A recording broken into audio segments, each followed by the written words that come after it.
Olá meus amigos, sejam todos muito bem-vindos ao canal Politizando. Eu sou o William Jacob e nesse vídeo vou trazer para vocês aqui uma matéria que saiu e agora a repercussão tá gigantesca por conta da exclusão que ex-ajudantes de ordens de Bolsonaro, dentre eles Mauro Cid, eles apagaram ali mais de 17 mil e-mails, só que os gênios se esqueceram de limpar a lixeira e agora o pessoal tá resgatando aquilo que estava nas lixeiras e que, enfim, podem comprometer e muito Bolsonaro e também outras pessoas, Já foi divulgado sobre a venda do Rolex que o Mauro Cid tentou fazer ou fez, 300 mil reais. Agora já divulgaram aí um discurso que o Fábio Faria escreveu para Bolsonaro, ler depois da derrota no segundo turno. Não leu esse discurso, vamos trazer aqui partes dele, explicar alguns pontos. Falarei também sobre a lei agora que o Lula sancionou, da questão do tratamento da ozonioterapia, e tem uma cientista que detonou o atual governo, ela que defendeu a candidatura de Lula, agora está super decepcionada. Vou mostrar um vídeo dela aqui, mas antes quero agradecer, nós alcançamos a marca de 177 mil inscritos, muito obrigado a quem já está aqui com a gente. Quem chegou e não está inscrito, se puder se inscreva, ativa o sininho das notificações. Gostou do vídeo? Deixa o like, não gostou? Faz parte, eu entendo, manda o dislike, comenta, compartilha, espalha, vamos trazer mais pessoas para esse espaço, porque aqui nós lutamos por um Brasil melhor. Então é o seguinte, pessoal, ex-ajudante de ordens do ex-presidente Bolsonaro excluíram pelo menos 17.354 e-mails funcionais de suas caixas de entrada. O G1 e a TV Globo tiveram acesso ao material que foi enviado à CPI dos atos do dia 8 de janeiro.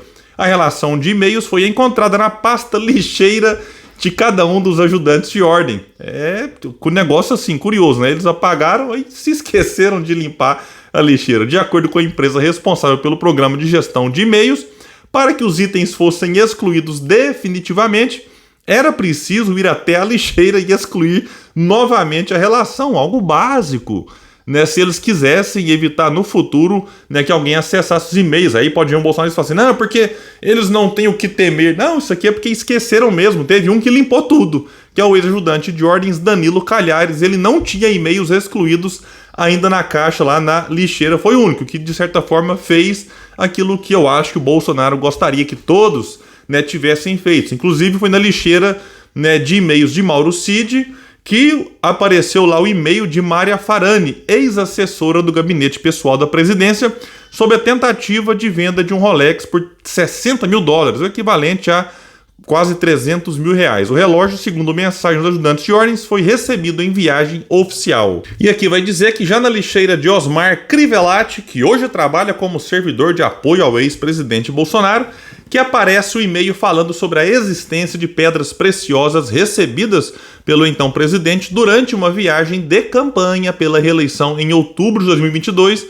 para lá Teófilo Otoni, Minas Gerais. Isso aqui foi revelado pela deputada federal Jandira Fegali numa sessão da CPMI de 8 de janeiro, que apura o 8 de janeiro. Então, pessoal, somando todos os ex-ajudantes de ordem, temos mais de 17 mil e-mails excluídos, mas não totalmente excluídos, Aí aqui, inclusive, a matéria do G1 vai trazer, quanto cada um excluiu e manteve na lixeira. O Mauro Cid aqui, por exemplo, mais de 4 mil e-mails. E é o seguinte, se eles quiseram deletar, é porque poderia ter algo comprometedor. Se não tivesse o que temer nesses e-mails, por qual motivo não poderiam deixar cada um em sua respectiva pasta, separados ali por assunto, ou mesmo que fosse na caixa de entrada? Então, se quiseram deletar, algum motivo tem, e não acho que é assim para deixar simplesmente a caixa de entrada limpa. Mas assim, são tão amadores que deletam, mantêm na lixeira, o que agora possibilitou a restauração deles, e a CPMI está tendo acesso a informações que podem comprometer muita gente, como já está comprometendo, como nesse caso do Rolex. Isso aqui está muito mal explicado. O Bolsonaro disse que não vê nada demais e tal, mas se fosse alguém do PT, estaria Bolsonaro agora aí acusando de corrupção e tudo mais. Eu fico pensando na cara da turma, quando descobriram o e-mail do Mauro Cid negociando esse tal Rolex. Do tipo, nossa, se o pessoal achou esse e-mail que eles achavam que tinha sido apagado, será que vão achar outros? E agora já estão aparecendo mais. Por exemplo, num desses e-mails descobertos tem lá o discurso não lido por Bolsonaro após a derrota no segundo turno. E aqui vamos ser bastante sinceros, não tem nenhum crime, nem você descobrir um e-mail que foi escrito por um ex-ministro que Bolsonaro decidiu não ler, é uma escolha dele, ler ou não ler. O texto, preparado pelo ex-ministro das Comunicações, Fábio Faria, né, não chegou a ser lido publicamente pelo ex-mandatário, né, lembrando que o Fábio Faria já foi aliado de Lula, de Dilma, depois virou aliado bolsonarista e já tem aí, né, alguns sinais de que ele anda acenando vez ou outra ao governo Lula, ele que é genro do Silvio Santos. O material vai destacar que a imposta comissão parlamentar aponta que em 31 de outubro de 2022, um dia após o segundo turno das eleições, Fábio Faria enviou uma proposta de pronunciamento para ser lido por Bolsonaro. A sugestão de discurso foi remetida a Daniel Lopes de Lucas, um dos ajudantes de ordens de Bolsonaro, com cópia para Carlos França, à época ministro das Relações Exteriores. E lá nesse pronunciamento, dentre várias coisas, Fábio Faria escreveu: "Eu sempre disse que o Brasil está acima de tudo e Deus acima de todos, e que daria minha vida pelo Brasil. Por esse motivo, não contestarei o resultado das eleições", diz a sugestão de discurso. Mas, assim, Bolsonaro não contestar seria algo muito grandioso para alguém tão pequeno quanto Jair Bolsonaro. Procurado, Fábio Faria confirmou, por meio de sua assessoria, o envio do texto por e-mail para um dos ajudantes de ordens da presidência, com o objetivo de que fosse entregue a Bolsonaro. O ex-ministro, porém, não informou, porque Bolsonaro não fez o pronunciamento. Procurado via assessoria, o ex-presidente não se manifestou e o ex-ministro França não quis comentar o assunto. O interlocutor próximo ao ex-presidente relembra que o texto de Faria foi analisado e discutido com outros membros do primeiro escalão do governo antes de ser encaminhado ao ajudante de ordens para imprimir e entregar a Bolsonaro, que não apenas não leu o que foi escrito por Fábio Faria, como demorou 48 horas para falar com a imprensa, falou por pouco mais de 2 minutos, né, não reconhecendo a derrota, alimentando de alguma forma a esperança em alguns, de alguma reviravolta, o que foi, sim, colaborando para esse sentimento que acabou culminando nas cenas que nós assistimos no dia 8 de janeiro lá em Brasília. Bom, pessoal, é o seguinte, o presidente Lula sancionou a lei número 14.648/2023, que autoriza e regulamenta a ozonioterapia em território nacional. A decisão já foi publicada no Diário Oficial. Considerado controverso e com eficácia questionada por entidades médicas e científicas, o tratamento foi autorizado pela nova legislação como procedimento de caráter complementar. Isso aqui caiu como uma bomba no meio científico, já que Lula poderia ter vetado e não vetou. Natália Pasternak, bióloga premiada, criticou muito o negacionismo científico durante o governo Bolsonaro.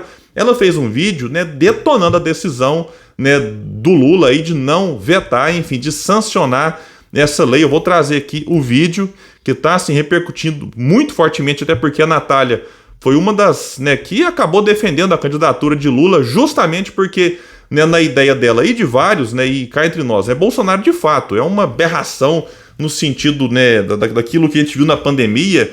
E a Natália e vários outros membros, digamos assim, do meio científico, defenderam a candidatura do Lula como simbolizando a possibilidade de você derrotar o negacionismo científico. E aí essa decisão do Lula de sancionar essa lei pegou muito mal e a Natália não se calou, o que é interessante porque, olha, ela, na democracia em que o Lula diz ter sido uma candidatura para representar a democracia contra o autoritarismo, então ele tem um direito de vir aqui questionar, de cobrar e até de usar de uma ironia muito fina aqui nessa crítica que ela faz a essa sanção presidencial. Vamos lá então.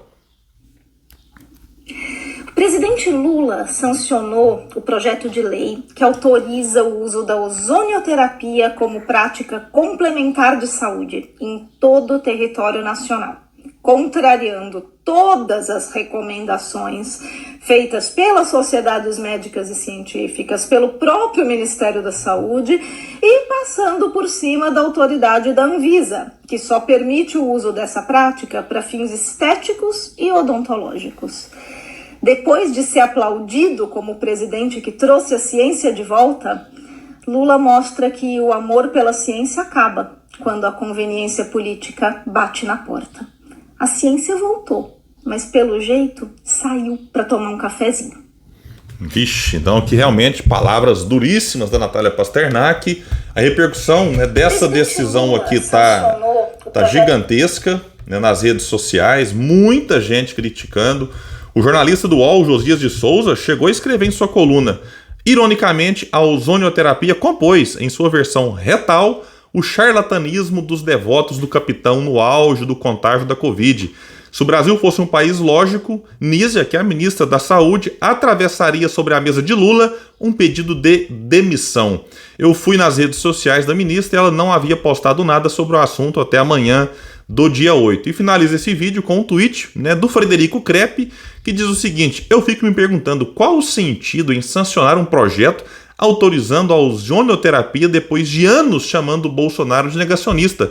Tudo bem que o sarrafo está lá embaixo, mas tem coisa que é demais. E eu fico me perguntando, por que Lula não vetou, essa lei? É uma prerrogativa do presidente, veta.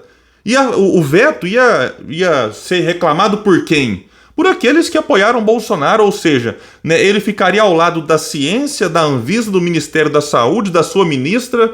Então tá aqui essa polêmica, na minha opinião, totalmente desnecessária e essa sanção totalmente descabida. Então é isso, vamos ficar sempre atento e qualquer novidade eu trago para vocês aqui nesse espaço que luta por um Brasil melhor. Valeu, gente, até mais!